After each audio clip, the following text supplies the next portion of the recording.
This thing is massive. And we have a steering dampener. Alright.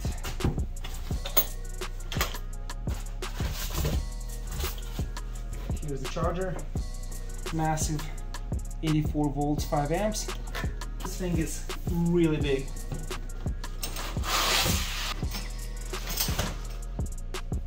Alright guys, so I just got this yesterday, and here I want to show you size comparison between the Nami Viper or the Nami Bernie Viper and the Bronco Extreme 11. So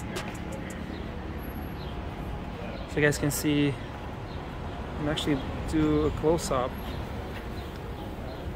So looking at this motors, I'm not sure, but looks like Nami motor is a bit smaller, and this is just slightly bigger. Maybe they're the same size, I have to measure. But to look at the design and the frame, the Bronco looks just a hair longer, and the frame, the battery enclosure is just a little bit wider. Also, you have the cutouts here in the back. It's more like a canoe, more like a boat, so visually seems to create the impression that it's actually an error, but it's not.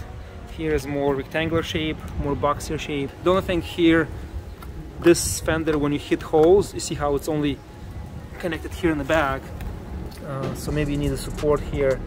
It makes noise, it touches the wheel and goes up and down. It's floppy. Also the kickstand, it's kind of, you see here how it doesn't touch the ground, so you have to be careful. If you push a little bit it can fall. But power output, the biggest difference between Nami and the Bronco, as a first impression guys, the full detailed video coming later. Just first time today, first ride, it doesn't spin the tires like the Nami.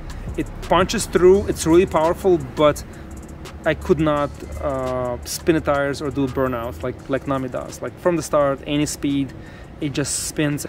This doesn't do that, so I'm not sure if I need to play with the settings. I don't like this rubber grips. I need to change them. They're like kind of moving, and for this scooter it needs to be something more premium.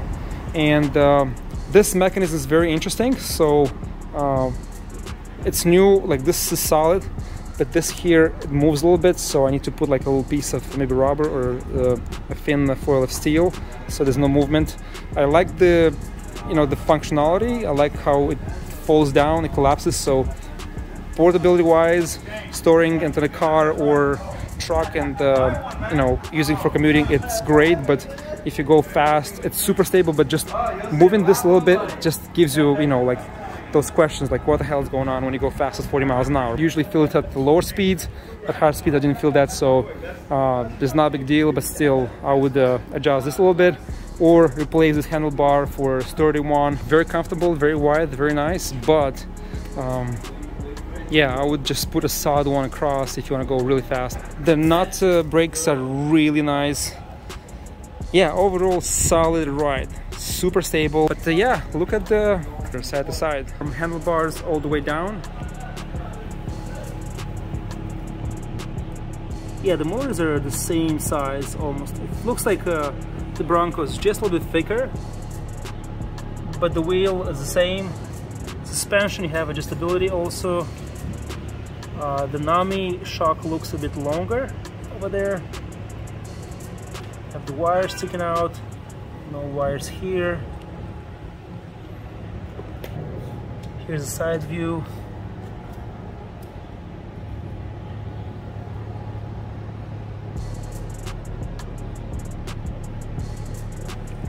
And let's look at the body and the height. The Bronco sits a bit taller, and I think it's like almost 1.5 inches taller than the Nami does, but that's just set up.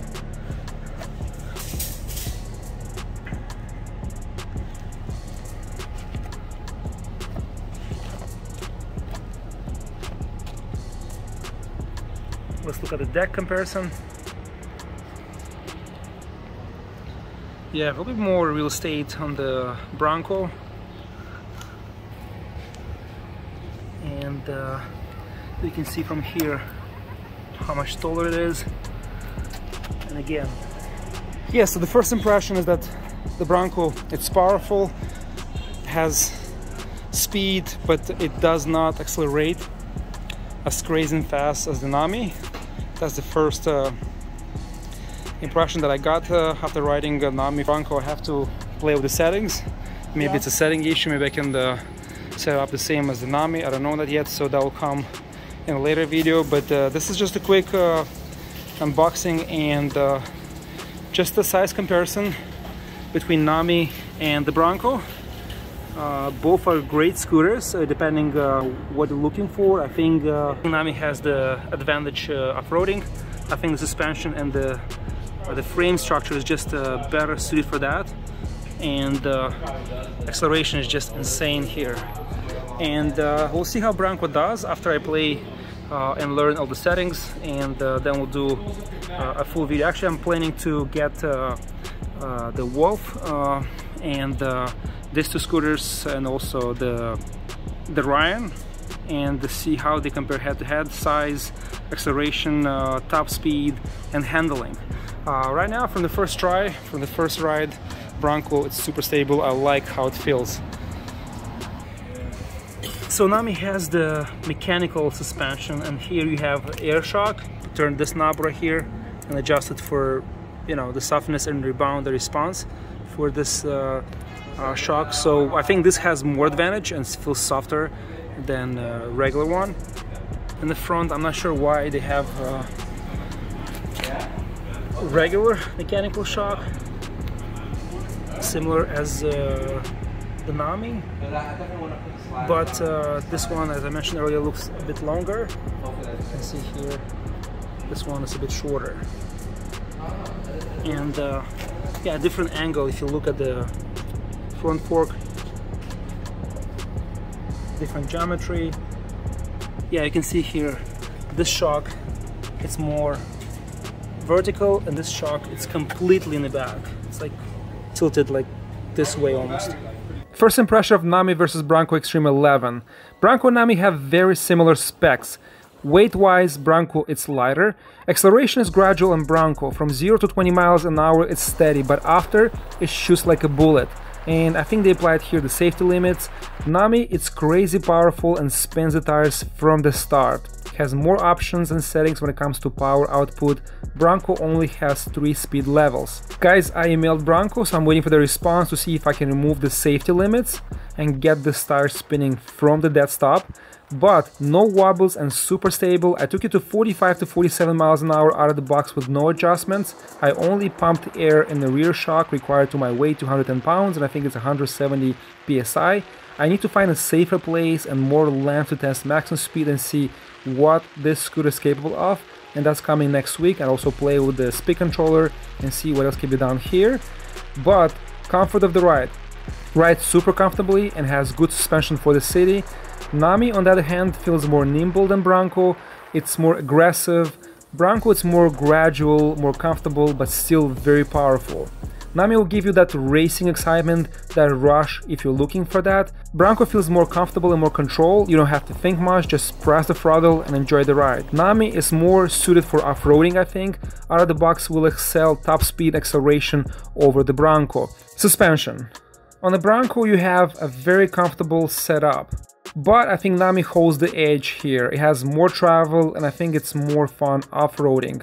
Bronco has here the air shock, which we talked about, which feels softer, and I would like to take it off and place it in the Nami and see the difference and see how it performs. Now the weird part is I'm not sure why Bronco used air suspension in the back and the regular coil or mechanical suspension in the front. Why not put air suspension on both sides versus coil? I'm not sure why they did that, but if any of you watching knows why, please leave your comment below. So I like to play with Bronco ESC and turn the power up, remove all the limitations, all the restrictions, and it'll be nice then to see how it performs versus Nami or other scooters and take it to maximum top speed, spin the tires from the start. I think that'll be interesting to see. And if I can remove those restrictions, limitations, I think it'll be cool to place a Nami controller on this Bronco and see how will this perform at 60 plus miles an hour and how it feel having that crazy power output and acceleration, that punch from the start.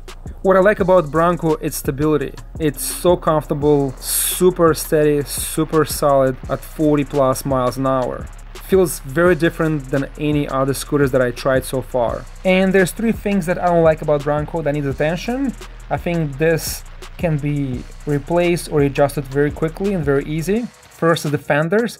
The front fender covers a lot, looks great, but when you go fast and you hit potholes or cracks, it moves up and down and hits the tire, making a weird noise. The rear fender works great, but I think it should be more bent down, so it's more rounded, and I think that will really improve the rear look. I think it will look so much nicer. And the last one is the handlebars.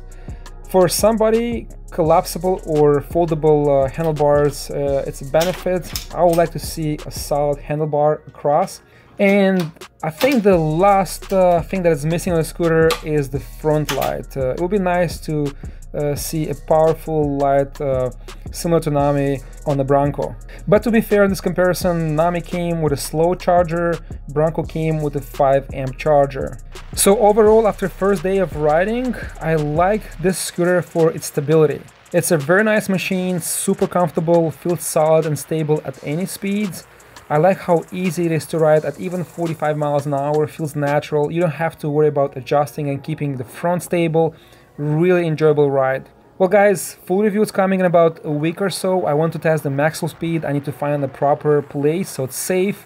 Full range test, and I'll get all the details and share my experience with you after the longer use. So what do you guys think? Let me know in the comments below if there's any interest in modding this Bronco and replacing speed controllers and play with the settings and getting this model aggressively fast. I will absolutely do that if there's interest.